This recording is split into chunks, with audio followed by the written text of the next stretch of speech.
नमस्कार दोस्तों, आप सभी का स्टडी फॉर यूपीएससी से चैनल में स्वागत है। एनसीईआरटी ज्योग्राफी हम लोग कर रहे हैं। ये 8 का एनसीईआरटी है और इसके ज्योग्राफी में पहला चैप्टर हमने कर लिया था। दूसरे चैप्टर में जिसमें हम संसाधन पढ़ रहे थे, क्या पढ़ रहे थे? संसाधन। उसमें अगला जो आज संसाधन पढ़ेंगे वो कौन सा है बच्चों? तो जल संसाधन है। बच्चों मैं कह रहा हूँ तो उसको लेकर ऑफेंड नहीं हो जाना है। मैं समझाने की कोशिश करता हूँ। देखिए, बहुत सारे स्टूडेंट्स मुझसे मैसेज कर करके पूछते हैं कि आंसर राइटिंग का बेसिक कैसे, पहला लाइन कैसे लिखें, कलम ही नहीं चलता, शुरुआत कैसे करें, इस चीज़ के बारे में बताइए। मैं सब कुछ बताता हूँ, एडवांस लेवल के आंसर भी डिस्कस कर देता हूँ। जो ग्रुप में बच्चे लिखते हैं, पेड ग्रुप है अपना छोटा सा आंसर राइटिंग का, उसमें भी मैं डिस्कस कर देता हूँ। उसमें भी बहुत सारे बच्चे टीप टीप कर लाते हैं, मुझे पता है, लेकिन लिखना ज़्यादा ज़रूरी होता है। नो मैटर कि आप कहीं से हेल्प लेकर लिख रहे हैं या कैसे लिख रहे हैं, लेकिन पहले लिखना, कलम चलाना ज़रूरी होता है। जिन लोगों को भी आंसर राइटिंग शुरू करना है, एनसीईआरटी आपके लिए वरदान साबित होगा। मैंने हिस्ट्री के एनसीईआरटी बहुत सारे चैप्टर कंप्लीट करवाए हैं, ज्योग्राफी के भी मैं पढ़ा रहा हूँ धीरे धीरे, और किसी दिन बैठ के सारा ही एक बार में कंप्लीट कर दूंगा अगर सुबह समय मिल गया तो। ओके, तो आपको क्या करना होता है ना, जैसे मैं ये चैप्टर पढ़ा रहा हूँ, पिछला चैप्टर के भी अंत में सवाल था, उसको ये चैप्टर पढ़िए और उस सवाल को लिखिए। अब इससे ज़्यादा बेसिक कोई भी नहीं जा सकता। आप कोई पहले दूसरे तीसरे कक्षा के विद्यार्थी नहीं हैं, आप सिविल सर्विसेज की तैयारी कर रहे हैं। इसके पीछे जो सवाल रहता है उसको लिखिए।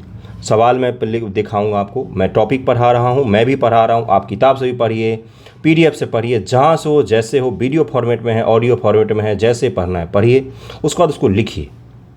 बस यही करना होता है। जैसे जल संसाधन, तो जल संसाधन क्या होता है, क्यों हमारे लिए ज़रूरी है, उसमें 5 पॉइंट लिखिए। किस प्रकार से इसका संरक्षण कर सकते हैं, सोचिए ज़रा किस प्रकार जल का संरक्षण हो सकता है। शुरू करते हैं जल चैप्टर से। देखिए, आपको ये करना ही पड़ेगा अगर आपको सीखना है तो, नहीं तो ये सब चीज़ें तो स्कूल में सिखाया जाता है, लेकिन ठीक है, कोई बात नहीं, अभी आप सीख लीजिए, देर नहीं होता है पढ़ने के लिए कोई भी। जल एक महत्वपूर्ण नवीकरणीय प्राकृतिक संसाधन है, इसको हेडलाइन करके रखना है। भूपृष्ठ का 3/4 भाग जल से ढका है, इसलिए इसे जल का ग्रह भी कहना उपयुक्त है। लगभग 3.5 अरब वर्ष पहले जीवन आदि महासागरों में ही प्रारंभ हुआ था। कहाँ से? तो महासागरों में ही हमारा जीवन प्रारंभ हुआ था 3.5 अरब वर्ष पहले। यद्यपि आज ही महासागर पृथ्वी की सतह के 2/3 भाग को ढके हुए हैं। 70% से ज़्यादा एरिया पर क्या है? जल ही है। विविध प्रकार के पौधे जंतुओं को मदद करते हैं। महासागरों का जल लवणीय है, मानवीय उपभोग के लिए उपयुक्त नहीं होती है। महासागर का अगर समुद्र देखा है क्या आपने जीवन में? बहुत तेज़ आवाज़ करता है समुद्र शांत नहीं होता, हमेशा उसमें लहरें उठती ही रहती हैं, कभी आपको शांत नहीं दिख सकता है समुद्र। आवाज़ भी करता है, उसका पानी बहुत ही खारा होता है, आप पिएंगे तो बीमार पड़ जाएंगे। ओके, अलवण जल केवल 2.7% है, 2.7%। अब इसी चीज़ से मुझे एक चीज़ याद आया है और मैं आपसे पूछूंगा, क्योंकि मैं पढ़ा चुका हूँ। आप मुझे बताएंगे कि जल का क्रम क्या है, कहाँ पर सबसे अधिक जल पाए जाते हैं और कहाँ पर सबसे कम जल पाए जाते हैं। नदियों में जो जल हैं, क्या जो हवा में नमी है, क्या उससे ज़्यादा नदियों में जल है? क्या हवा में जो नमी है, आर्द्रता है, क्या उससे ज़्यादा नदी में जल है? नदियों में जितने जल हैं वो ज़्यादा है, या झीलों में जो दुनिया भर में जल है वो ज़्यादा है? क्रम में लगाइए ज़रा, मैं भी देखता हूँ आपको कितना याद है, और अगर नहीं याद है तो पिछला वाला वीडियो जाकर देखिएगा। आगे बढ़ते हैं। देखिए क्या है कि महासागरों का वगैरह ये पढ़ लिया। 70% जो भाग है बर्फ़ के चादरों और हिमनद के रूप में अंटार्कटिका, ग्रीनलैंड पर्वतीय प्रदेश में पाया जाता है। पृथ्वी पर 2 ध्रुव हैं, एक है उत्तरी ध्रुव और एक है दक्षिणी ध्रुव, दोनों पर बर्फ़ बड़ी मात्रा में पाया जाता है। पृथ्वी का तीसरा ध्रुव किसको कहा जाता है, आप मुझे बताइए। तीसरा ध्रुव किसको कहा जाता है? आपको पता होगा, इससे पहले भी मैंने चर्चा की थी, किसको कहा जाता है?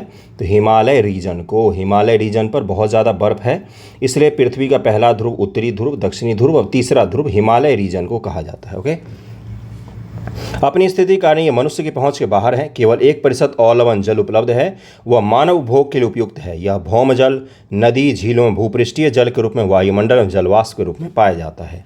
और जल का चक्र होता है। चक्र का मतलब जल सीमित है, लेकिन वो घूमता रहता है। ओके, इसलिए अलवणीय जल पृथ्वी का सबसे अधिक मूल्यवान पदार्थ है। क्यों?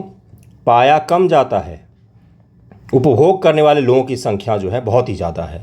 इस कारण से क्या है, ये हमेशा सप्लाई इसका कम रहता है, डिमांड ज़्यादा रहता है।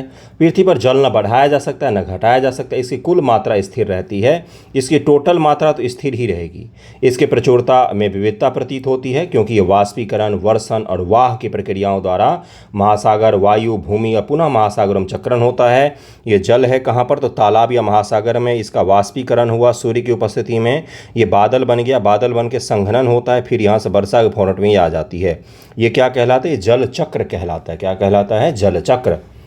जैसा कि हम जानते हैं इसे जल चक्र कहते हैं। मनुष्य जल की बड़ी मात्रा का उपयोग न केवल पीने और धुलाई में करता है वरन उत्पादन प्रक्रिया में भी करता है ना। कौन कौन सी उत्पादन प्रक्रिया भाई, तो जल कृषि, उद्योग, बांधों के जलाशय के माध्यम से विद्युत उत्पन्न करने में भी प्रयोग किया जाता है।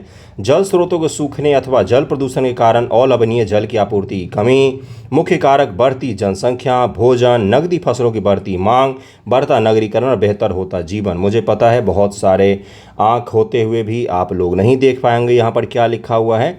यहाँ पर ये लिखा हुआ है कि जल की कमी का सामना क्यों करना पड़ रहा है हमें। पहला पॉइंट है जनसंख्या, दूसरा पॉइंट क्या है, तो दूसरा है भोजन और नकदी फसल की बढ़ती मांग, उसके बाद से क्या है, उसके बाद से है बढ़ता नगरीकरण, बेहतर होता जीवन स्तर। इन सब कारणों से क्या हो रहा है, जल की मांग जो है, डिमांड जो है काफ़ी ज़्यादा बढ़ गई है। ओके, ये समस्याएं लिखी हुई थी, आपने ध्यान नहीं दिया। क्या आप जानते हैं, देखिए क्या लिखा हुआ है। जल के बाजार में सुना है, सौराष्ट्र प्रदेश में 1.25 लाख जनसंख्या वाला अमरेली शहर के पास तालुकों से पानी खरीदने के लिए पूर्णतः निर्भर है। बताइए, अपने ही देश में जल का बाजार भी लगता है। जल उपलब्धता की समस्याएं क्या हैं। विश्व के कई प्रदेशों में जल की कमी है। अधिकांश अफ्रीका, पश्चिमी एशिया, दक्षिण एशिया, पश्चिम संयुक्त राज्य अमेरिका के भाग, उत्तर पश्चिम मैक्सिको, दक्षिण अमेरिका के भाग, संपूर्ण ऑस्ट्रेलिया को प्यासी धरती भी कहा जाता है। प्यासी धरती क्यों कहा जाता है, क्योंकि पूरा ऑस्ट्रेलिया अगर ये है तो ऑस्ट्रेलिया के कहाँ पर आपको आबादी दिखता है, यहाँ पर दिखेगा, यहाँ पर पर्थ है, बाकी यहाँ पर आपको आबादी दिखेगा। बाकी ये जो पूरा प्रदेश है ये क्या है, ये रेगिस्तान है, रेगिस्तान, वो भी सूखा रेगिस्तान, यहाँ पर वर्षा वर्षा कुछ नहीं होती। ग्रेट विक्टोरिया डेजर्ट आपको यहाँ पर दिखेगा। ओके, वे देश ऐसे जलवायु प्रदेश में स्थित हैं जहां अक्सर सूखा पड़ता है, उनमें जलभाव की अधिक समस्या बनी रहती है। इस प्रकार जल का अभाव मौसमी अथवा वार्षिक वर्षण में विविधता का परिणाम स्वरूप उत्पन्न हो सकता है, अथवा अति उपयोग व जल स्रोतों के संदूषण के कारण भी जल का अभाव हो सकता है। कौन कौन से रीजन बताए जल और अभाव होने के। पहला देखिए यहाँ पर क्या लिखा है कि सूखा पड़ता है, इसके कारण से जलभाव वाले यानी कि जलवायु प्रदेश ही ऐसा है जिसके कारण से सूखा पड़ जाता है। दूसरा क्या बोला है कि जल का अभाव मौसमी अथवा वार्षिक वर्षण में विविधता का परिणाम स्वरूप भी हो सकता है। मान लो जो मौसम है कि वर्षा खूब होती है वो वर्षा ही नहीं हो रहा है, अथवा अति उपभोग यानी कि जितना ज़रूरत है उससे ज़्यादा उपयोग किया जा रहा है, या जल के जो स्रोत हैं वही प्रदूषित हो जाएँ। ये देखिए प्रदूषित नली है, ये इससे क्या हो जाएगा, प्रदूषित नदी से इससे भी जल की जो मात्रा है वो कम हो जाएगी। ओके, जल जो पीने के लिए है वो क्या हो जाएगा, प्रदूषित हो जाएगा। आगे बढ़ें, सारा पॉइंट यहीं पर लिखा होता है, बस बशर्ते होता है कि भाई तीसरा आँख खुलेगा कब। तीसरा आँख जिसका खुल जाएगा वो यहाँ पर पढ़ पाएगा, नहीं तो नहीं पढ़ पाएगा। जल संसाधनों का संरक्षण। अब देखिए अगला टॉपिक क्या है, और जो टीआरई का एग्ज़ाम आया है, टीआरई का एग्ज़ाम जिसमें आपको पटना कौन सा वो है, गांधी मैदान, हाँ गांधी मैदान में सर्टिफिकेट बांटा जा रहा था जॉब का, उनको दिया जा रहा था अपॉइंटमेंट लेटर, और उसके वीडियो भी वायरल हो रहे हैं। तो वो जो हैं वो उसी एग्ज़ाम में ये पूछा गया था, जल संरक्षण के बारे में, पीटी एग्ज़ाम में पूछा गया था।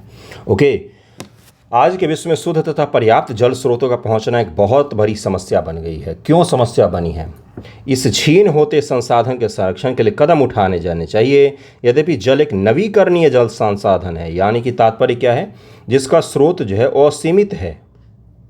नवीकरणीय का मतलब वही तो होता है ना, जो खुद को झट से रिचार्ज कर सकता है।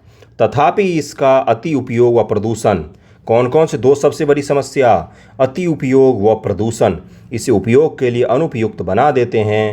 अशोधित या आंशिक रूप से शोधित वाहित मल, गंदगी, कृषि के रसायन यानी कि एग्रीकल्चर में जो केमिकल हम लोग उपयोग करते हैं वो, विसर्जन और जल निकायों में औद्योगिक बहिस्राव जल के प्रमुख संदूषक हैं। यानी कि ये सब क्या हैं, मुख्य रूप से जल के पॉल्यूटेंट जो हैं वो कौन कौन से चीज़ें हैं, तो यही सब चीज़ें हैं जो जल स्रोत को क्या करते हैं, खराब कर देते हैं, जल को पीने लायक नहीं रहने देते हैं, या जल को किसी भी लायक नहीं रहने देते। जल संदूषित का मतलब होता है प्रदूषित हो जाता है, प्रदूषित हो जाता है, प्रदूषित हो जाता है। ओके, क्लियर हो रहा है, सब कुछ यहीं पर दिख रहा है। अगला देखिए क्या लिखा हुआ है, इसी के बारे में पूछा गया था। इनमें शामिल नाइट्रेट, नाइट्रोजन, नाइट्रेट धातुएं व पीरकनाशी जल को प्रदूषित कर देते हैं। इनमें से अधिकांश रसायन अजैव निम्नकरणीय होने के कारण, मतलब कि वो जल्दी से समाप्त नहीं होने के कारण जल द्वारा मानव शरीर में पहुंच जाते हैं। यानी कि वो कहाँ पहुंच जाते हैं, तो मानव के शरीर में, और धीरे धीरे मानव के शरीर में वो इकट्ठा होते रहते हैं, और मानव के शरीर में इकट्ठा होकर क्या करेंगे, वो बीमारी का कारण बनते हैं। और आपको एक चीज़ मैं बताता हूँ, ये जो नाइट्रेट है ये सब कहाँ से आते हैं, जैसे आप साबुन से जो नहाते हैं ना, आप लोग नहाते होंगे, साबुन और शैम्पू का यूज़ करते होंगे अच्छे अच्छे वाले महंगे महंगे, तो वो जो होता है उसमें बड़ी मात्रा में नाइट्रेट और सल्फ़र वगैरह यूज किए जाते हैं। तो वो क्या होता है, जो आप नहाते हैं तो उसके बाद पानी बहकर कहाँ पर चला जाता है, कहीं भी स्रोत में चला जाता है, और वो सल्फ़र और वो भी उसके साथ नाइट्रेट घुलकर चला गया। उसके बाद से क्या होगा, यहाँ पर जो जीव जंतु रह रहे हैं उनको सल्फ़र और नाइट्रोजन की बहुत बड़ी मात्रा मिल जाती है। जीव जंतु में कौन से जीव जंतु, तो शैवाल। ओके, अब इनका प्रस्फुटन हो जाएगा। प्रस्फुटन का मतलब पूरा जल आपको काई काई जैसा दिखा होगा। गांव घर में ये चीज़ दिखती है सामान्य तौर पर, या छोटे शहर में बहुत ही गंदा जल स्रोत जो होता है उसमें दिखेगा। पूरा जल में गंदी सी काई पूरा लग जाता है, वो क्या है, वो शैवालों का प्रस्फुटन हो। तो वो क्या करता है, जल को, जैसे ये जल है तो इसके, ये टब है मान लीजिए जल है, तो इसके ऊपर पूरा का पूरा परत बना देता है वो। अब इसमें सूर्य के प्रकाश नहीं जा सकती है, तो इसके नीचे क्या होगा, जो जीव जंतु हैं उनके लिए ऑक्सीजन, जो डिजॉल्व ऑक्सीजन था वो ख़त्म हो जाएगा धीरे धीरे, और उनकी मृत्यु होनी शुरू हो जाएगी। इसी को हम क्या बोलते हैं, सुपोषित, सुपोषित, सुपोषित झील, सुपोषित झील, इसको क्या कहा है, सुपोषित झील। और ये बीमारी पैदा करने से लेकर इंसान की मृत्यु का कारण भी बन सकते हैं। बहुत ही प्रदूषित जल होता है। स्किन से जुड़ी हुई बीमारी, इस तरह के जल स्रोत के आसपास में रहेंगे तो खुजली और इन सब चीज़ों की बड़ी समस्या हो जाती है और दूषित जल से। तो ये ध्यान में रखिएगा, पूरा मैंने समझाया है आपको। चलिए आगे बढ़ते हैं। और क्या था, ये रसायन कहाँ पहुँच गए थे, मानव शरीर में पहुँच गए थे। इन प्रदूषकों को जल निकायों में छोड़ने से पूर्ण बहिस्रावों को उपयुक्त विधि से शोधित करके जल प्रदूषक नियंत्रण किया जा सकता है। यानी कि जल वाटर ट्रीटमेंट आपको करना पड़ेगा। वाटर ट्रीटमेंट का मतलब क्या होता है कि जल को आपको साफ करना पड़ेगा। साफ करने के लिए अलग अलग विधियों का उपयोग किया जाता है, जैसे क्लोरीन का उपयोग किया जाता है, जैसे आपका यूवी रेज का उपयोग किया जाता है। पढ़ेंगे आगे हम जल का जो आपका उपचार होता है वो भी पढ़ेंगे। वो वन व अन्य वनस्पति आवरण धरातलीय प्रवाह को मंद करते हैं, भूमिगत जल को पुनः पूरित करते हैं। जल संग्रहण पृष्ठीय प्रवाह को बचाने की दूसरी विधि है। जल का उपयोग खेतों की सिंचाई के लिए किया जाता है। जल रिसाव को कम करने के लिए नहरों को ठीक से पक्का करना चाहिए। क्या करना चाहिए, ठीक से नहरों को पक्का कर देंगे तो क्या हो जाएगा, जल रिसेगा नहीं। रिसाव व वाष्पीकरण से होने वाली जल क्षति को रोकने के लिए क्षेत्र के स्प्रिंकलों से सिंचाई करना अधिक प्रभावी होता है। अब देखिए क्या होता है, स्प्रिंकलर, ये दिख रहा है आपको, स्प्रिंकलर है। ये क्या करता है, घूमता रहता है, घूम घूम कर सिंचाई करता है। और एक होता है सिंचाई की विधि जिसको बाढ़ विधि कहा जाता है। क्या कहा जाता है बंधुओं, तो बाढ़ विधि। जो आपने देखा होगा ना कि ये खेत है तो यहाँ पाइप लगाओ, नीचे छोड़ दो, पूरे दिन उसमें पानी चल रहा है, पूरा खेत पानी पानी हो जाता है। उससे खेत में अतिशय पानी की बर्बादी होती है। उतने पानी की आवश्यकता आपके फसल को है नहीं जितना आप भूमि से निकाल कर छोड़ दे रहे हैं।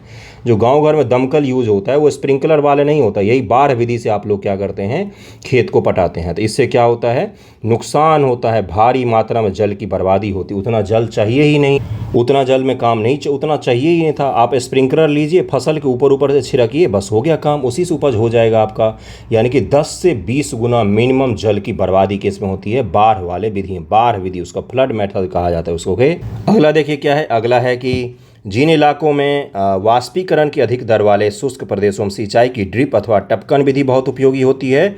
संरक्षण की इन विधियों को अपनाकर बहुमूल्य जल संसाधनों को संरक्षित किया जा सकता है। इसका मतलब क्या होता है, जैसे ये पेड़ है, छोटा सा पेड़ है, तो इसके ऊपर एक ड्रिप लगा देंगे जो धीरे धीरे पूरे दिन इस पर बूंद बूंद बूंद बूंद इसके जड़ में पानी गिराता रहेगा। जिससे क्या होगा, जो जितना पानी चाहिए पेड़ को उतना टपक को उसको मिल भी जाएगा। और अतिशय पानी दे देंगे तो क्या हो जाता है, वाष्पीकरण हो जाता है, पानी की बर्बादी हो जाती है ना।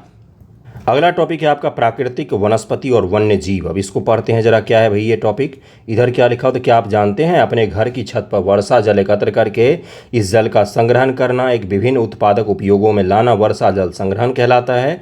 औसतन 2 घंटे की वर्षा के दौरान 8000 लीटर जल बचाने के लिए काफ़ी है। इतना जल में तो पूरा खेत पड़ जाएगा भाई, सोचिए कितना सारा जल बर्बाद होता है। देखिए आगे क्या लिखा हुआ है। ये स्कूल के बच्चे कुछ हरकतें कर रहे हैं तो उनकी हरकतें थोड़ी नहीं पढ़ेंगे हम। प्राकृतिक वनस्पति वन्य जीवन केवल स्थल मंडल, जल मंडल, वायुमंडल के बीच जुड़े एक सक्रिय क्षेत्र में ही जी पाते हैं, जिसको हम जैव मंडल कहते हैं। जैव मंडल का तात्पर्य क्या होता है, मैंने इसे पहले भी समझाया था। ये हो गया आपका स्थल मंडल, ये हो गया आपका जल मंडल, और ये कौन सा हो गया, ये हो गया आपका वायुमंडल। अब इन तीनों का जहाँ पर यूनियन हो रहा है ना, वो क्या कहलाएगा, तो ये जैव मंडल कहलाएगा, जैव मंडल कहलाता है। ओके, अंग्रेजी में बायोस्फीयर कह सकते हैं, बायोस्फीयर। जैव मंडल में सभी जीवित जातियाँ जीवित रहने के लिए एक दूसरे से परस्पर संबंधित और निर्भर रहती हैं। जैव मंडल में जितनी भी जीवित जातियाँ हैं सब एक दूसरे से संबंधित व निर्भर, डिपेंडेंसी और रिलेशन दोनों की बात हो रही है। ध्यान में रखना है इस चीज़ को। इस जीवन आधारित तंत्र को परितंत्र कहा जाता है, जहाँ पर सारे जीव एक दूसरे के साथ अंतर संबंध में रहते हैं, को रिलेटेड रहते हैं। वो क्या कहलाता है, परितंत्र, इकोसिस्टम। क्या कहलाता है, इकोसिस्टम। वनस्पति और वन्य जीवन बहुमूल्य संसाधन हैं। सुन लीजिए आज, पौधे हमें इमारती लकड़ी देते हैं, प्राणियों को आश्रय देते हैं, ऑक्सीजन उत्पन्न करते हैं जिससे हम सांस लेते हैं, फसलों को उगाने के लिए आवश्यक मृदा की सुरक्षा करते हैं, रक्षक मेखला के रूप में कार्य करते हैं, भूमिगत जल के संग्रहण में सहायता करते हैं, हमें फल, लैक्टस, तारपीन का तेल, गोंद, औषधीय पौधे, कागज़ प्रदान करते हैं। आपसे अगर पूछा जाता है कि पौधे हमारे जीवन किन किन प्रकार से उपयोगी हैं, तो सिवाय ऑक्सीजन देने को भी उनके बहुत सारे काम होते हैं। आप कुछ भी उपयोग कर रहे हो उसमें प्रकृति का कहीं ना कहीं कोई साझा चीज़ ज़रूर होता है। ओके, तो ये सब कुछ आपको वन से ही और पेड़ पौधों से ही मिलता है, खाने से लेकर पहनने तक की सारी चीज़ें। ओके, पौधों के असंख्य उपयोग हैं। देखिए क्या लिखा, उनमें भी आप कुछ और जोड़ सकते हैं, जोड़िए बैठकर। क्या आप जानते हैं कि भारतीय उपमहाद्वीप में जिन पशुओं का उपचार डिक्लोफिनैक, एस्प्रिन अथवा इबुप्रोफेन, अब इसी को ध्यान रखना है। ये जो 3 चीज़ लिखा हुआ है ना, ये तीन चीज़ पीटी में कम से कम 30 बार पूछा गया होगा। सारे स्टेट पीसीएस और यूपीएससी मिलाकर कम से कम 30 बार। जब मैं 30 बार कह रहा हूँ तो मैं सोच समझ कर कह रहा हूँ। पीरानासी से किया जाता है, मतलब पेन किलर के तौर पर। उनके अपमार्जन उपरांत गिद्ध किडनी खराब होने से मर रहे थे। पशुओं पर इन औषधियों को उपयोग करने पर प्रतिबंध लगाने के प्रयास किए जा रहे हैं तथा आरक्षित स्थान पर गिद्ध के प्रजनन के प्रयास किए जा रहे हैं। देखिए होता क्या, गिद्ध जो होता है ये स्क्रैवेंजर्स जो होते हैं, सफाई कर्मी होते हैं, प्रकृति के, नेचर के सफाई का काम करते हैं। ये अगर नहीं हो तो बहुत ही जीवन मुश्किल हो गया अब लोगों का। क्यों? क्योंकि कई सारे जो पशु मरते हैं तो उनको खाएगा कौन? ये इनका काम है खाना, भाई खराब काम थोड़ी ना कर रहे हैं। ये कभी भी किसी जीवित चीज़ को नहीं खाते हैं गिद्ध, ये भी इनकी खासियत होती है। अफ्रीका के एक देश का फोटो बहुत ही प्रचलित हुआ था, जहाँ पर भूख से बिलखता एक बच्चा बेहोशी के कागार पर था, मरने वाला था, और उसके बगल में एक गिद्ध बैठा हुआ था जो उसके मरने का इंतजार कर रहा था। वो फोटो जिस फोटोग्राफर ने खींचा था उसने बाद में सुसाइड कर लिया था उस कंडीशन को देखने के बाद। तो मैं आपको क्या समझाने की कोशिश कर रहा हूँ कि ये जो गिद्ध होते हैं बहुत उपयोगी, लेकिन इनके साथ समस्या क्या हुआ। हमारे यहाँ जो जानवर पशु हमारे यहाँ जो पाले जाते हैं उनके बीमार होने पर ये सब दवाइयाँ उनको दी जाती थी। तो ये सब दवाइयाँ जब किसी जानवर में दे दी जाती हैं तो ये दवाई का अंश कहाँ पर रहता है, तो उस जानवर में स्थिर ही रह जाता है। अब उस जानवर की जब भी मृत्यु होती, चाहे प्राकृतिक मृत्यु हो या किसी भी तरीके से मृत्यु हो, तो जब उनको गिद्ध खाने के लिए आते हैं तो गिद्धों की किडनी उससे खराब हो गई और लगभग में समूचे उत्तर भारत के गिद्ध जो हैं वो विलुप्ति के कगार में पहुँच गए। आज भी बिहार के भागलपुर और बांका के मंदार हिल्स में थोड़े बहुत गिद्ध पाए जाते हैं। कभी एक ज़माने में दरभंगा के इलाकों में हमारे यहाँ खूब सारे गिद्ध पाए जाते हैं, लेकिन अब नहीं दिख सकते हैं आपको। वो क्यों नहीं दिखते हैं? तो यही एक सबसे बड़ा कारण, जिसके कारण धीरे धीरे गिद्ध जो हैं वो विलुप्ति के कगार पर पहुँच गया। बहुत ही तेज़ी से विलुप्ति हुआ उनका, लगभग में 5 से 6 साल में मर गए सारे। तो इस हद तक ये चले गए थे। तो क्यों? तो इसी चीज़ को लेकर, इसको आपको ध्यान में रखना है, वेरी वेरी इंपॉर्टेंट। ओके, आगे बढ़ते हैं। देखिए क्या है कि पौधे जीवन के अंतर्गत जंतु, पक्षी, कीट व जलीय रूप में आते हैं। जलीय जीव, उनमें हमें दूध, मांस, खाल, ऊन प्राप्त होती है। कीट जैसे मधुमक्खी हमें शहद देती है, फूलों के परागण में मदद करती हैं। आइंस्टाइन ने बोला था कि जिस दिन मधुमक्खी विलुप्त होगी उसके कुछ सालों बाद ही मनुष्य विलुप्त हो जाएंगे। क्यों?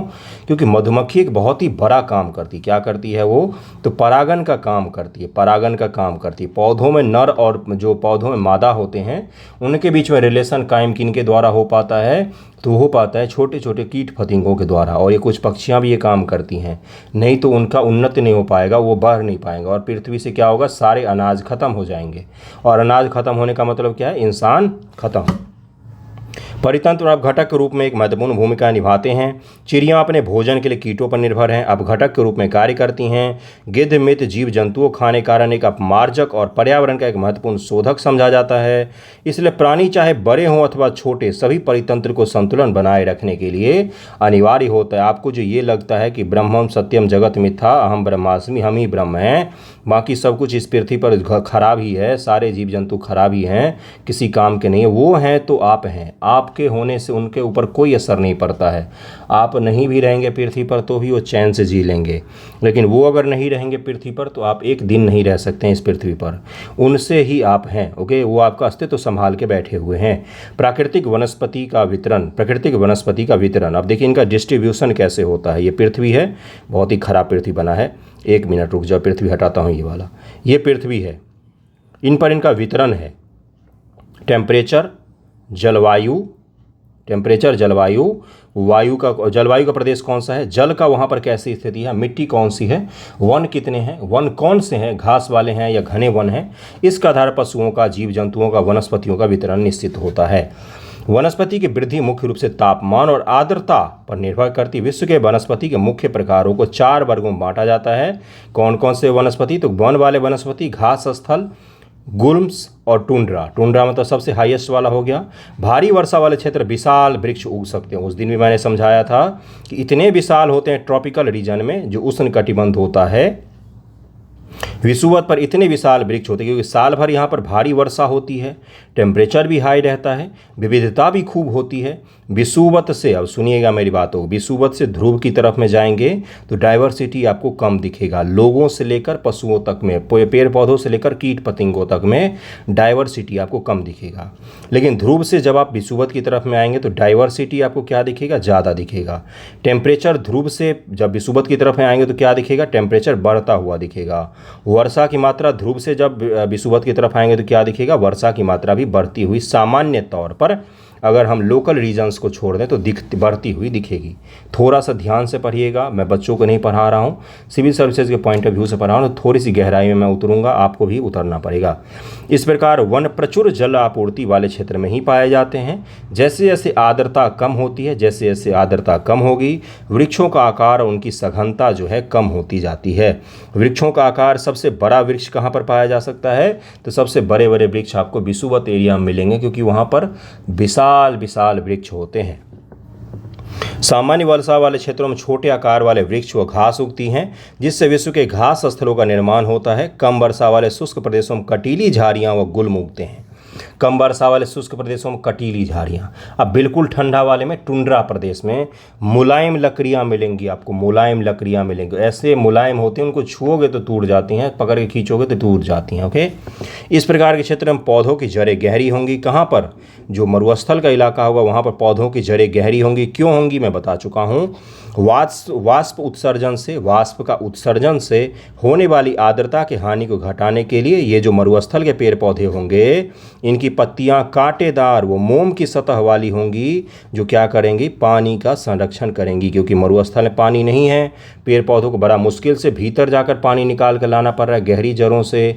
इनके पास अगर पानी है तो पत्तियां नहीं होंगी, कांटे होंगे, मुलायम मोम वाली इनमें होगा। जैसे अगर आपने देखा हो कैक्टस वगैरह का, तो उसका जो तना होता है काफ़ी मुलायम होता है। क्यों होता है, क्योंकि मोम जैसे होते हैं, जल का संरक्षण का काम करती हैं, ओके। अगला देखिए क्या है कि शीत ध्रुवीय के प्रदेश टुंड्रा में वनस्पति मॉस व लाइकेन। अगर आप उत्तराखंड जाएंगे पहाड़ों में घूमने के लिए तो लाइकेन वहाँ पर जहाँ तहाँ आपको दिखेगा। यही लाइकेन से लिटमस बनता है, लिटमस। लाइकेन क्या होते हैं, इनको इंडिकेटर कहा जाता है, इंडिकेटर स्पीसीज, संकेतक प्रजाति कहा जाता है। संकेतक, संकेतक क्या होता है, अगर हवा दूषित है, हवा में सल्फर की मात्रा ज़्यादा है तो वहाँ पर लाइकेन आपको नहीं दिख सकते हैं, और इनको रहने के लिए एक विशेष वातावरण चाहिए होता है, इसीलिए इनको संकेतक स्पीसीज कहा जाता है। पेड़ पौधों पर अगर आपको काई लगी हुई दिख रही है, घर के अगल बगल में आपको दिख रहा है कि पर्याप्त रूप में काई लगी हुई है, उसका तात्पर्य है कि आपके आस पड़ोस में सल्फर हवा में मौजूद नहीं नहीं है, हवा जो है वो स्वच्छ है। अगर आप दिल्ली आएंगे तो काई छोड़िए, इंसान नहीं बच सकते हैं यहाँ पर। आगे बढ़ते हैं तो लाइकेन वगैरह कहाँ पर दिखता है आपको, तो ठंडे प्रदेश में, टुंड्रा प्रदेश में आपको दिख सकते हैं। ओके, अपने यहाँ भी दिख सकते हैं काई वगैरह, लेकिन वो अलग होते हैं।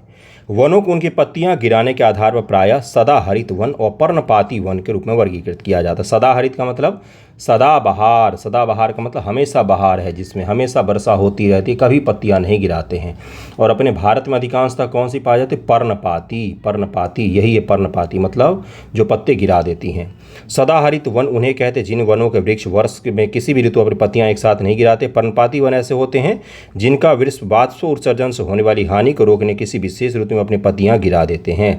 ये वन विभिन्न अक्षांशों में इनकी स्थिति के आधार पर उष्णकटिबंधीय वन अथवा शीतोष्णकटिबंधीय वर्गीकृत किए जाते हैं। आप पिछली कक्षा में इन सब चीज़ों को पढ़ चुके हैं, मैं पढ़ा भी चुका हूँ। पिछले 2 शताब्दियों में विश्व में जितने लोग थे, इस समय उनके कहीं अधिक लोग हैं। बढ़ती जनसंख्या के पोषण के लिए, अब यहाँ से आपका समस्या शुरू हो गया, वनों के समक्ष कौन कौन सी समस्या है। बढ़ती जनसंख्या के पोषण के लिए, फसलों को उगाने के लिए वनों के विशाल क्षेत्रों से वृक्ष काट दिए गए। विश्व भर वनों का आवरण तेजी से समाप्त हो रहा है। इस बहुमूल्य संसाधन के संरक्षण की तुरंत आवश्यकता है, लेकिन आवश्यकता क्या पूर्ति हो रही है, कतई नहीं। हम धराधर वन काटे जा रहे हैं। प्राकृतिक वनस्पति और वन्य जीव का संरक्षण। वन हमारी संपदा है। पौधे जंतुओं को आश्रय प्रदान करते हैं, साथ ही परितंत्र को भी अनुरक्षित रखते हैं। जलवायु में परिवर्तन और मानव हस्तक्षेप के कारण पौधों और जंतुओं के प्राकृतिक आवास क्या हो गए हैं, नष्ट हो गए। किन किन कारण से, जलवायु में परिवर्तन, सब कुछ यहीं पर लिखा है। तीसरा आंख खोलिए, दिखेगा आपको, मानव हस्तक्षेप। सबसे बड़ा रीजन कौन सा, तो जलवायु परिवर्तन, और दूसरा कौन सा, तो मानव हस्तक्षेप। अब तीसरा बता सकते हैं क्या, जलवायु परिवर्तन किसके कारण हो रहा है भाई, तो प्राकृतिक रीजन तो है ही, लेकिन मानव जनित रीजन अधिक है, इसके कारण जलवायु परिवर्तन हो रहा है। बहुत सी जातियां असुरक्षित अथवा संकटापन्न हैं, कुछ लुप्त होने के कगार पर हैं। वन उन्मूलन, मृदा अपरदन, निर्माण कार्य, दावानल, वनाग्नि जिसको कहा जाता है, भूस्खलन से कुछ मानव निर्मित और प्राकृतिक कारक जो मिलकर इन महत्वपूर्ण प्राकृतिक संसाधनों को लुप्त होने की प्रक्रिया को बढ़ावा देते हैं। इतने सारे आपको कारण बताए गए, किसके, तो वन्य जीव और वन्य प्राणियों के लुप्त होने के पीछे कारण बताए गए। देखिए कितना सुंदर जीव है ये। ब्लैक बक को सुरक्षा की आवश्यकता है, सलमान खान ने इसी की गोली मार दी थी। आज के मुख्य चिंताओं में से एक अनाधिकार शिकार करने की संख्या का बढ़ना है। इनका शिकार खूब होता है, जिसमें से कुछ खास प्रजातियों की संख्या में तेजी से कमी आई है। पशु खाल, चमड़ा, नाखून, दांत, पंखों के साथ साथ सींगों का एकत्रीकरण। और ये सब क्यों होता है, इनके नाखून, दांत, लेदर, इनका जो चमड़ा होता है या सींग होता है, उन सब का क्या होता है। लोग महंगे महंगे चीज़ें, लग्जरी आइटम के नाम पर यही सब चीज़ें खरीदना पसंद करते हैं, इसीलिए इन चीज़ों का शिकार होता है। अगर डिमांड नहीं होगा तो सप्लाई अपने आप रुक जाएगा, सीधी सी बात है। भारी मात्रा में पे करते हैं रईस लोग। गैर कानूनी व्यापार के लिए जंतुओं का अनाधिकार शिकार किया जाता है। इनमें से कुछ जंतु चीता, शेर, हाथी, ब्लैक बक, मगरमच्छ, दरियाली घोड़ा, हिम तेंदुआ, शुतुरमुर्ग और मोर हैं। ये सब जीव अगर देखने हो तो अपने बगल में जो जू है आपके, पटना जू, उसमें चले जाइएगा। कभी कभी जीव जंतु देखने के लिए पटना जू जाइए, देखेगा आपको। इनका संरक्षण जागरूकता बढ़ाकर किया जा सकता है। तो चलिए इन जागरूकता बढ़ाते हैं। आप लोग तो समझ ही गए होंगे, अब कीजिए, इनको बचाइए। देखिए यहाँ पर कुछ चित्र वगैरह दिए गए, बच्चों कार्यकलाप। आगे क्या है, राष्ट्रीय उद्यान, नेशनल पार्क, वन्य जीव अभयारण्य, वाइल्ड लाइफ सेंचुरी, जैव मंडल नीचे हमारी प्राकृतिक वनस्पति वन्य जीवन को सुरक्षित रखने के लिए बनाए जाते हैं। ये सब चीज़ें बनाई जाती हैं, कैसे बनाई जाती है आगे हम पढ़ेंगे। अगला क्या है, वन्य जीव वनस्पति जीवन को सुरक्षित रखने के बनाए जाते हैं। सक्रिय घाटियाँ, झील, आर्द्र भूमि का संरक्षण मूल्यवान संसाधन नष्ट होने से बचाने के लिए आवश्यक है। शब्दावली, राष्ट्रीय उद्यान वर्तमान और भविष्य की पीढ़ी के एक या एक से अधिक परितंत्रों पारिस्थितिक एकता की रक्षा के लिए नामित किया गया प्राकृतिक क्षेत्र क्या होता है, राष्ट्रीय उद्यान। यदि प्रजातियों के सापेक्ष संख्या को भंग न किया जाए तो पर्यावरण संतुलन बना रह सकता है। यानी कि इनका जो बर्थ होता है वो अपने संख्या का अनुरूप ही होता है, लेकिन इनका संख्या जो है एक बैलेंस जो बना हुआ उसको हम भंग कर देते हैं, इसलिए क्या हो जाता है, इनका पूरा साइकिल बिगड़ जाता है। विश्व के अनेक भागों में मनुष्यों ने अपने क्रियाकलाप से अनेक प्रजाति प्राकृतिक आवासों में उथल पथल मचाए हैं, जिसके कारण से क्या होता है, ये परेशान होते हैं और इनका साइकिल जो है वो बैलेंस जो है वो ख़त्म हो जाता है। देखिए आगे क्या लिखा हुआ है, बहुत से देशों ने कानून बना दिया कि पशुओं को मारना, उनका व्यापार करना गैर कानूनी है। भारत में शेर, चीतों, हिरण, भारतीय सारंग, मोर के मारने पर प्रतिबंध लगाया गया। और भी बहुत सारे जीव हैं जिनको मारने पर प्रतिबंध है। अंतर्राष्ट्रीय परिपाटी CITEC, the conservation on international trade in endangered species of wild fauna and flora, ये जो है कि स्थापना की गई, जिसमें प्राणियों और पक्षियों की अनेक जातियों की सूची बनाई है। इन सूचियों में दिए गए सभी पक्षियों और प्राणियों को व्यापार करने पर प्रतिबंध लगाया गया है। समझ में आ रहा है? कुछ तो समझ में आ ही गया होगा। शब्दावली, जैव मंडल नीचे किसे कहा जाता है? ये पूछा गया है पीटी एग्जाम में, UPSC ने पूछा, आपसे तो पूछ ही सकता है गुरु। यह वैश्विक नेटवर्क द्वारा जुड़े रक्षित क्षेत्रों की एक श्रृंखला है, पूरे दुनिया के नेटवर्क की एक श्रृंखला है जिसे संरक्षण और विकास के बीच संबंध को प्रदर्शित करने के इरादे से बनाया गया था। संरक्षण, कंजर्वेशन और डेवलपमेंट, इन दोनों के बीच में रिलेशन एस्टेब्लिश हो। डेवलपमेंट ऐसे किया जाए कि जिससे कंजर्व भी हो सके, जीव जंतुओं को कोई नुकसान न हो, इसके लिए बनाया गया था। ओके। काजीरंगा राष्ट्रीय उद्यान किस राज्य में है? काजीरंगा हर साल चर्चा में रहता, बाढ़ आती है यहाँ पर। किस नदी के कारण बाढ़ आती है भाई? तो ब्रह्मपुत्र। अब किस राज्य में है ये तो नहीं बताऊंगा, ये तो पता ही होगा यार, ब्रह्मपुत्र। चलो बता देता हूँ, असम में है काजीरंगा। असम में कौन कौन से और हैं? मानस भी है असम में, और कौन सा भाई आप बताओ। चलो आगे बढ़ते हैं। डिब्रू सेखोवा कहाँ है? चलिए आगे बढ़ते हैं। ये सब कुछ दिया हुआ है, बहुत सारे जीव जंतुओं के बारे में बताया गया है। चलिए, ये सब काम का नहीं है। अब यहाँ से आपके लिए सवाल शुरू हो रहा है, अब इसको बैठ कर लिखिए। मृदा निर्माण के लिए उत्तरदायी 2 मुख्य जलवायु कारक कौन कौन से हैं? भूमि निम्नीकरण के लिए कोई 2 उदाहरण दीजिए। पढ़ाया है मैंने वीडियो में, अब तो लिखिए इसको, अब तो लिखना ही चाहिए आपको भाई कि कौन कौन से कारक होते हैं। ये रहा आपका सवाल। अगले टॉपिक पर चलते हैं। अगला टॉपिक देखते हैं क्या है अगला चैप्टर, खनिज और शक्ति संसाधन। Very very very important. अब 2 बच्चे गए कोई धनबाद में खान वगैरह देखने के लिए। अब देखिए यहाँ पर क्या लिखा हुआ है। प्राकृतिक रूप से प्राप्त होने वाले पदार्थ जिसका निश्चित रासायनिक संगठन हो वह खनिज है। कौन सा चीज़ है? प्राकृतिक रूप से जो भी चीज़ आप प्राप्त करते हैं जिसका एक केमिकल क्या होता है, संगठन होता है, वो क्या होता है? खनिज होता है। रेत भी एक खनिज है, नमक भी एक खनिज है, और पेंसिल में जो आपका ग्रेफाइट लगा हुआ है वो भी आपका खनिज है। ओके। खनिज सभी स्थानों पर समान रूप से वितरित नहीं है, वे किसी विशेष क्षेत्र में शैल समूह में संकेतित हो सकते हैं। कुछ खनिज ऐसे क्षेत्र पाए जाते हैं जो आसानी से अभिगम्य नहीं हैं, जैसे आर्कटिक महासागर के संस्तर व अंटार्कटिका में। वहाँ पर भी बहुत सारे गैस और प्राकृतिक संसाधन होने का अनुमान है जो भविष्य में निकाले जाएंगे। खनिज विभिन्न प्रकार के भूवैज्ञानिक परिवेश में अलग अलग दशाओं में निर्मित होते हैं। वे बिना किसी मानवीय हस्तक्षेप के प्राकृतिक प्रक्रियाओं द्वारा निर्मित होते हैं। 100% नेचुरल होता है, हमारा कोई हस्तक्षेप नहीं होता है। मानव ने आज तक कोई चीज़ नहीं बनाई तो कौन सा चीज़ है? खनिज। ये हमारे बस का नहीं है। वे अपने भौतिक गुण जैसे रंग, घनत्व, कठोरता व रासायनिक गुण या विलेयता का आधार पहचाने जा सकते हैं। खनिज के पहचानने के ये सब तत्व होते हैं। यही सब पीटी में आपसे पूछ लेगा तो आप बोलेंगे कहाँ से पूछा गया है, किन किन आधारों पर खनिज की पहचान की जाती है? तो इन्हीं सब आधार पर की जाती है। खनिज के प्रकार कितने तरीके के होते हैं? धात्विक, मेटेलिक और नॉन मेटेलिक होते हैं। अलौह और लौह होते हैं। धात्विक में भी 2 आते हैं, लौह और अलौह। पृथ्वी पर 3000 से अधिक विभिन्न खनिज हैं, मात्र 3000 हैं। रटिए बैठकर। संरचना के आधार पर खनिजों को मुख्यतः धात्विक और धात्विक में वर्गीकृत किया जाता है। फलतः उसको लौह और अलौह में वर्गीकृत कर दिया जाता है। क्या आप जानते हैं कि शैल किसको कहा जाता है? शैल खनिज अवयवों के अनिश्चित संगठन वाले एक या एक से अधिक खनिजों का एक समूह होता है। एक ही बड़ा सा चट्टान है, उसमें क्वार्ट्ज भी पाया जा रहा है, उसमें कोयला भी है, उसमें और भी कोई चीज़ है। तो ये पूरा का पूरा जो तीनों चीज़ जिसमें पाया जाता है उसको क्या कहा जाता है? उसी को शैल कह दिया जाता है, शैल कहा जाता है। ओके। शैल जिनसे खनिजों का खनन किया जाता है अयस्क कहलाते हैं। ओर्स जिसको कहा जाता है, ओर्स पता होगा, आपने पढ़ा भी होगा कि हेमेटाइट किसका होता है, मैग्नेटाइट किसका होता है, ये सब तो रटा होगा यार 11th-12th में अगर साइंस होगा तो। यद्यपि और 9th में भी था यार, ये तो मैं भी बिहार बोर्ड से ही पढ़ा हुआ हूँ, कोई CBSE से ICSE नहीं पढ़ा हूँ। 9th में भी हमने रटा है, 9th 10th में भी, और ये कोई बड़ी चीज़ तो नहीं थी। 9th में तो पढ़ा ही होगा, 9th में थोड़ा सा ज़्यादा ही था ये सब तो। यद्यपि 2800 से अधिक खनिजों की पहचान की गई, जिनमें से केवल लगभग 100 अयस्क खनिज समझे जाते हैं। NCERT में तो ये सब बल्कि ज़्यादा ही रहता है। धात्विक खनिजों में धातु कच्चे रूप में होती है। धातुएं कठोर पदार्थ हैं जो उष्मा, धातु किसको कहा जाता है?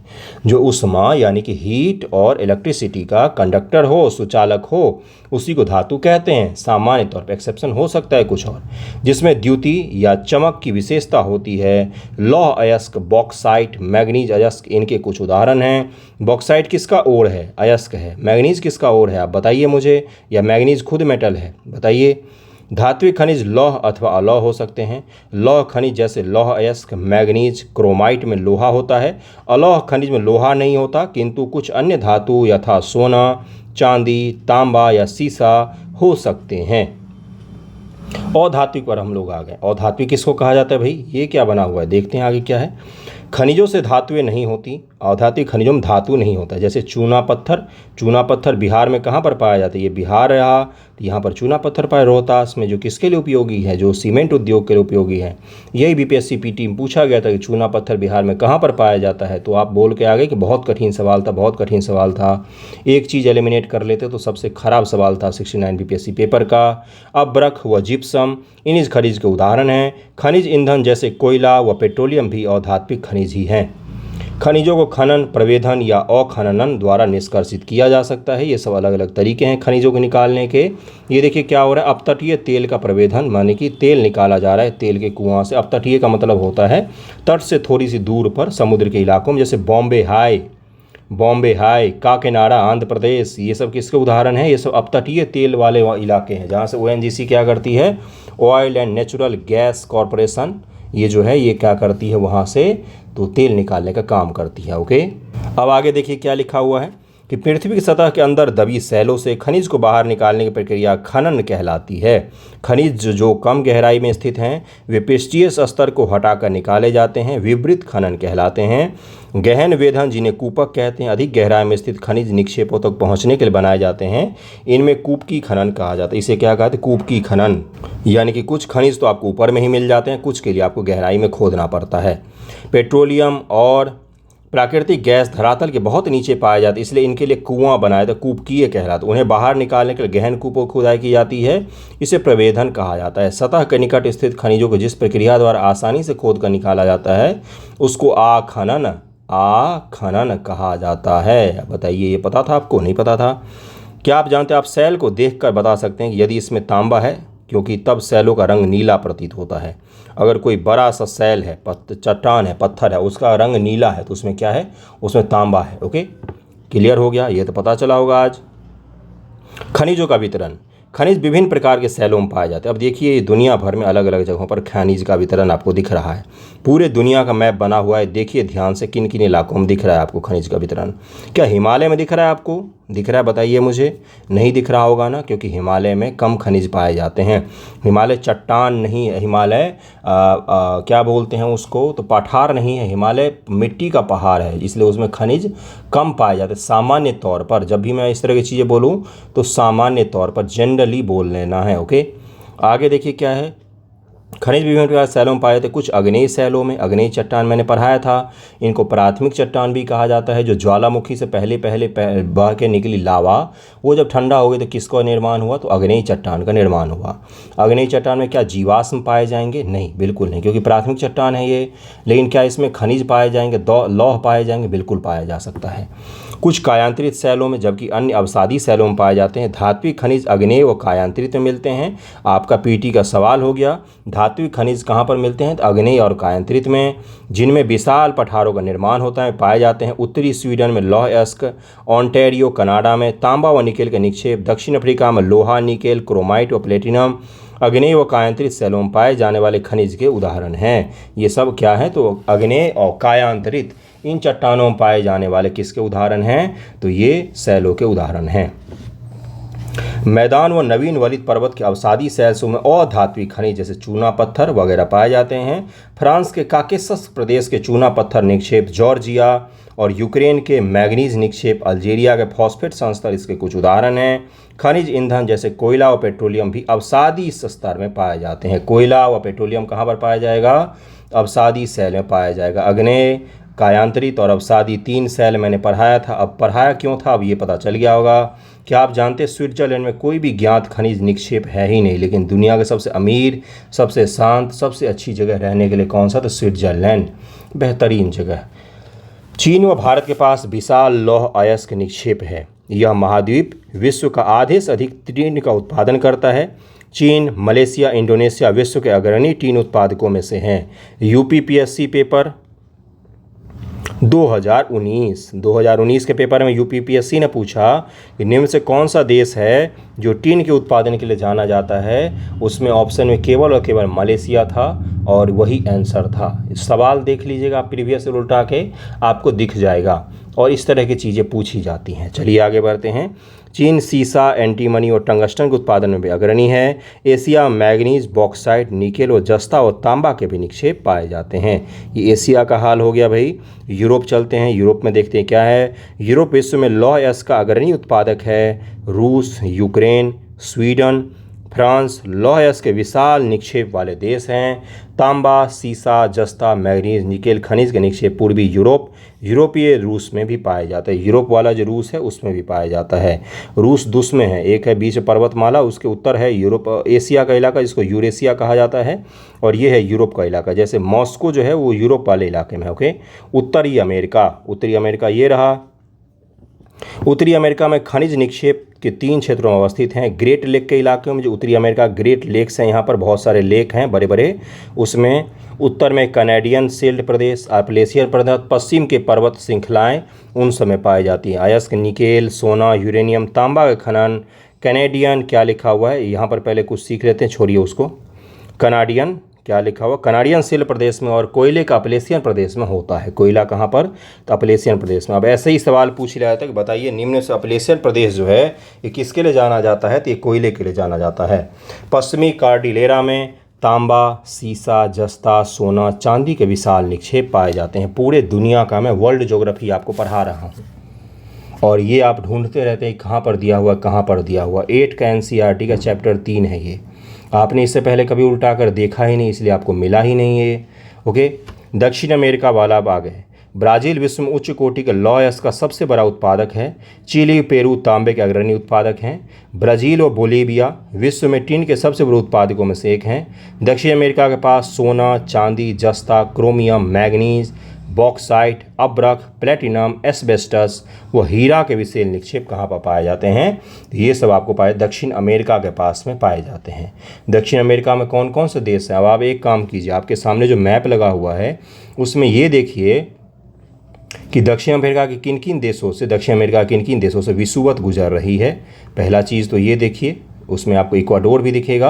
उसके बाद से क्या देखना है आपको, दूसरा आपको ये देखना है कि देखिए दक्षिण अमेरिका कितने ऐसे देश हैं जो लैंड लॉक्ड हैं, यानी कि वो समुद्र से नहीं मिलते। बहुत कम ऐसे देश हैं वहाँ पर, इसीलिए मैं बोल रहा हूँ आपसे। देखिए कितने ऐसे देश हैं जो लैंड लॉक्ड हैं, कहाँ पर, दक्षिण अमेरिका में। अब तीसरा चीज़ आपको क्या देखना है, दक्षिण अमेरिका के कौन सा ऐसा देश है जो ब्राज़ील के साथ सीमा नहीं लगाता है। मैंने क्या बोला, जो ब्राज़ील के साथ सीमा नहीं लगाता है। इन 3 चीज़ों को ज़रा देखिए और देखकर अपने कॉपी में नोट कीजिए, या मुझे बता सकते हैं तो बताइए कमेंट करके। देखिए आगे क्या लिखा हुआ, एक हीरा, एक दुर्लभतम हीरा है, हरा हीरा दुर्लभतम हीरा है। विश्व के प्राचीनतम शैल पश्चिम ऑस्ट्रेलिया में है, जो 430 करोड़ वर्ष पूर्व बने। पृथ्वी के निर्माण के मात्र 30 करोड़ वर्ष के बाद बना था। विश्व का सबसे पुराना चट्टान कहाँ पर है, तो पश्चिम ऑस्ट्रेलिया में है, जो पृथ्वी के बनने के मात्र 30 करोड़ वर्ष बाद ही बना था। और ये वेरी वेरी वेरी इंपॉर्टेंट है, क्योंकि ये बहुत ही पुराना है। सोचिए 5 करोड़ वर्ष पहले लगभग पृथ्वी बनी, 5 अरब वर्ष पहले, और उसमें 30 करोड़ वर्ष बाद ही 430 ईस्वी के आसपास में क्या बना, तो ये चट्टान बना था। वो आज भी है वहाँ पर, है ना। अफ्रीका चलते हैं। अफ्रीका खनिज संसाधनों में सबसे धनी है, इसलिए इसको क्या कहा जाता है, भविष्य का महाशक्ति के रूप में भी जाना जाता है। किसको, तो अफ्रीका को। यह हीरा, सोना, प्लेटिनम का विश्व का सबसे बड़ा उत्पादक है। हीरा, सोना, प्लेटिनम का। कभी आपने सोचा है कि इतने अमीर अफ्रीका इतना गरीब क्यों है, कभी सोचा है आपने? सोचिएगा बैठकर, इतना अमीर अफ्रीका शांत क्यों नहीं है? हर दूसरे महीने तीसरे महीने वहाँ पर जो लड़ाइयाँ, गृह युद्ध है वो क्यों होती रहती हैं? दक्षिण अफ्रीका, जिम्बाब्वे, जायरे विश्व के सोने का एक बहुत बड़ा भाग उत्पादित करते हैं। तांबा, लौह, क्रोमियम, यूरेनियम, कोबाल्ट, बॉक्साइट दक्षिण अफ्रीका में पाए जाने वाले अन्य खनिज हैं। तेल नाइजीरिया, लीबिया, अंगोला में पाया जाता है। कितने सारे देशों के मैंने नाम लिए, इनमें से शायद ही कुछ देश आपको स्थिर दिखेंगे, बाकी सारे के सारे अस्थिर दिखेंगे। ये अगर स्थिर हो जाएंगे तो यूरोप और अमेरिका के जो फैक्ट्रियां हैं बड़ी बड़ी वो बंद हो जाएंगी, क्योंकि अफ्रीका के पास वो ताकत है जो यूरोप और अमेरिका को चाहिए। इसलिए हमेशा वो इनको लड़वाते रहते हैं, मुर्गी जैसे लड़ाते हैं वैसे ही इनको लड़ाते रहते हैं। ऑस्ट्रेलिया विश्व में बॉक्साइट का सबसे बड़ा उत्पादक है। आपके पीटी का लाइन हो गया। यह सोना, हीरा, लौह अयस्क, टीन व निकेल का अग्रणी उत्पादक है। यह तांबा, सीसा, जस्ता, मैग्नीज से भी संपन्न है। पश्चिम ऑस्ट्रेलिया के कुलगार्डी क्षेत्र में सोने के सबसे बड़े निक्षेप हैं।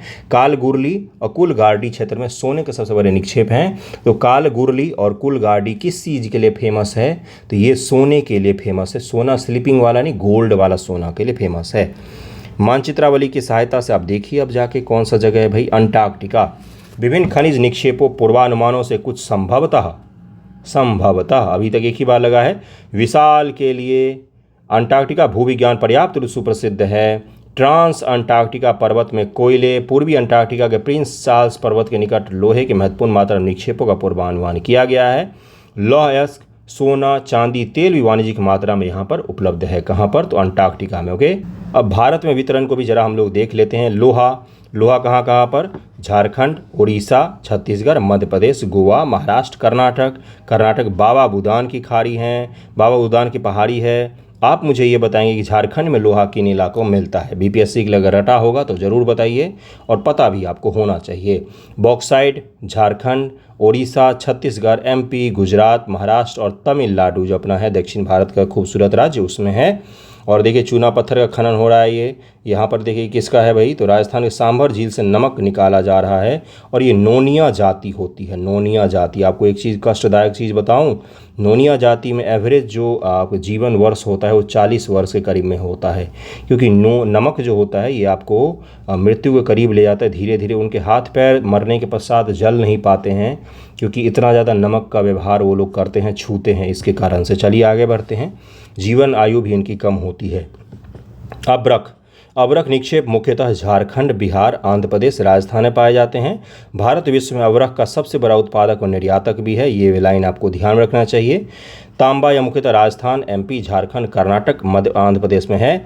और मैग्नीज भारत के मैग्नीज निक्षेप महाराष्ट्र, मध्य प्रदेश, छत्तीसगढ़, उड़ीसा, कर्नाटक, आंध्र प्रदेश में है।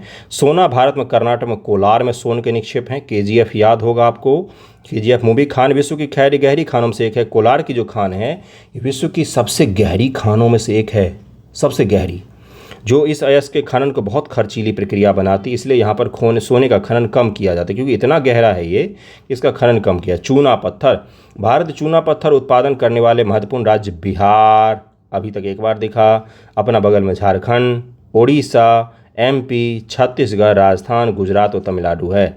आपको ये चीज़ दिख रहा है? ऐसे है। अगर 1 मिनट रुक जाइए, मैं दिखाता हूँ, थोड़ा सा साफ सुथरा कर देता हूँ इसको। देखिए ये है भारत। भारत के किन इलाकों में आपको दिख रहा है अधिकांश? तो आपको ऐसे दिख रहा होगा, ऐसे दिख रहा होगा, और थोड़ा सा इस इलाके में भी दिख रहा होगा, है ना। नमक यह समुद्र, झील और सैलों से प्राप्त किया जाता है। सैल पत्थर से भी नमक प्राप्त किया जाता है। दुनिया का सबसे महंगा सॉल्ट हिमालयन सॉल्ट, रईस लोग खरीदते हैं हिमालयन सॉल्ट।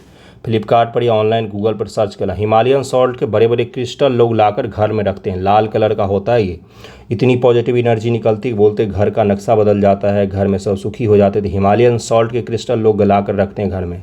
और सबसे अच्छी चीज़ क्या है कि अपने देश में उत्पादित बहुत कम होता है। इसका सबसे बड़ा उत्पादक कौन सा है? तो अपने बगल में पड़ोसी कौन? नेपाल नहीं, पाकिस्तान। पाकिस्तान में हिमालयन सॉल्ट का खूब उत्पादन होता है, बहुत महंगा मिलता है। मतलब सच्चे वाले रईस हैं तभी आप खा सकते हैं इसको, इस तरह का महंगा मिलता है। ओके, चलिए आगे बढ़ते हैं। हिमालयन सॉल्ट भी बता दिया मैंने आपको, यानी कि पत्थरों से भी क्या बनते हैं? तो ये नमक बनाए जाते हैं। देखिए राजस्थान का सांभर झील का इलाका है, जो क्या है, खारे पानी की झील है, वहाँ से इतना सारा नमक निकल रहा है। खनिजों का उपयोग कितना सारा एक्स्ट्रा मैं बताता हूँ आपको। एनसीईआरटी के इतर, एनसीईआरटी पढ़ने का मतलब लाइन बाय लाइन पढ़ना नहीं होता है, वो तो आप खुद ही पढ़ लेंगे खुद से। एनसीईआरटी अगर मैं पढ़ा रहा हूँ या कोई टीचर पढ़ा तो इसका मतलब होता है कि बियॉन्ड द लाइन, लाइन के आगे पीछे क्या है, उसके बीच में क्या है, वो भी चीज़ें आपको समझाऊँ मैं। खनिजों का उपयोग कई उद्योगों में होता है, रत्नों के लिए और बहुत सारे चीज़ों में। खनिज का उपयोग कहाँ पर होता है? कंप्यूटर से लेकर सिलिका, क्वार्जाइट, एल्यूमिनियम, हर चीज़ में, ऑटोमोबाइल, हवाई जहाज़, हर चीज़ में, रसोई के बर्तन से लेकर और क्या बोलते हैं, हर चीज़ में ही होता है। खनिजों का संरक्षण कैसे हो सकता है भाई? तो सस्टेनेबल डेवलपमेंट गोल, खनिज और नवीकरणीय संसाधन, यानी कि एक न एक दिन क्या होगा, समाप्त हो जाएंगे। खनिजों का निर्माण और संचयन में हजारों वर्ष लगते हैं। मानवीय उपयोग की दर की तुलना में निर्माण की दर बहुत धीमी है। खनन की प्रक्रिया में बर्बादी को घटाना आवश्यक है। धातुओं का पुनः चक्रण एक अन्य तरीका है जिसमें खनिज संसाधनों का संरक्षित किया जाता है, यानी कि अगर आप लोहा का यूज़ करें तो उसको रिसाइकल कीजिए ज़्यादा से ज़्यादा। यानी कि अगर पटरी ख़राब हो गई है रेल की तो उसको फिर से पिघलाकर क्या बना सकते हैं, तो रेल का पहिया ही बना सकते हैं, रेल का पटरी फिर से बना सकते हैं। लेकिन वो थोड़ा सा घिस जाता है, कोई बात नहीं, ज़्यादा पटरी को गिला लेंगे पुराने वाले को, फिर से गला कर क्या बना सकते हैं, तो उसको रिसाइकल कर सकते हैं। यानी कि धातु के साथ सबसे अच्छी चीज़ क्या होती है कि उसको रिसाइकल किया जा सकता है आसानी से। ओके। शक्ति संसाधन, सन्नी की माँ और गाइजर का क्या क्या कर रही है, सन्नी की माँ कुछ कर रही, करने दीजिए, कोई बात नहीं। बिजली बचाना सिखा रहे हैं। परंपरागत स्रोत, ऊर्जा के परंपरागत स्रोत वे लंबे समय से सामान्य उपयोग में लाए जा रहे हैं। ईंधन व जीवाश्म ईंधन परंपरागत में आते हैं, यानी कि जो लंबे समय से उपयोग कर रहे हैं। लाभ क्या होता है इनमें, तो आसानी से परिवहन कर सकते हैं, पेट्रोल रसायन उद्योग का आधार होता है। हानि क्या होता है, तो अपक्षय बहुत ज़्यादा होता है, प्रदूषक का कारण बनते हैं। लाभ क्या है, और ये सब छोड़िए, प्राकृतिक गैस के लाभ हानि बताए गए हैं। ऊर्जा के परंपरागत स्रोत हैं ये सारे, और उसके लाभ हानि बताए गए हैं। आप लोगों को इसको पढ़ सकते हैं। अब ईंधन जो चैप्टर है इसको हम लोग अगले वीडियो में करेंगे। 49 मिनट का वीडियो हो गया है, 1.5 चैप्टर में कंप्लीट करवा चुका हूं। और पसंद आए तो बताइएगा ज़रूर, कुछ और इम्प्रूव करना हो तो भी बता सकते हैं। आपको क्या करना होता है, तो इन चैप्टर्स के पीछे के जो सवाल होते हैं उसको लिखने की कोशिश करना होता है। Okay, thank you so much आप सभी का वीडियो देखने के लिए।